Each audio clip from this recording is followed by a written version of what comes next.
రే అన్నయ్య, ఒకవేళ tuition teacher వాళ్ళ అమ్మ నాన్నలు తనకి వేరే సంబంధం చూసుండొచ్చు, అందుకే నిన్ను రిజెక్ట్ చేసిందేమో. అరే అన్నయ్య, అయినా మా అన్నయ్య లాంటి వాడు దొరకాలంటే అవతలున్న వాళ్ళకి అదృష్టం ఉండాలిరా. అయినా నిన్ను వదిలేసినందుకు ఆ ట్యూషన్ టీచర్ బాధపడాలిరా, నువ్వు కాదు. నువ్వు బంగారం రా అన్నయ్య.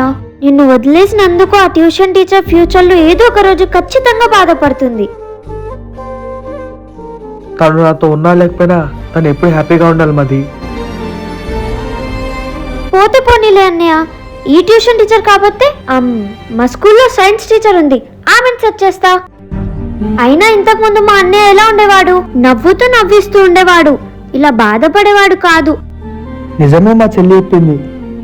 ఎప్పుడూ నవ్వుతూ నవ్విస్తుండేవాడిని, నేను కూడా బాధపడతా అని నాకు ఇప్పుడే తెలిసింది. నిజంగా మనం ఇష్టపడే వాళ్ళు మన నుంచి దూరంగా వెళ్ళిపోతే ఆ బాధ భరించలేంది. ఇప్పుడు నా సిచ్యువేషన్ కూడా అలానే ఉంది. ట్యూషన్ టీచర్ నా లైఫ్లోకి రాకముందు నా లైఫ్ అంతా చాలా హ్యాపీగా ఉండేది.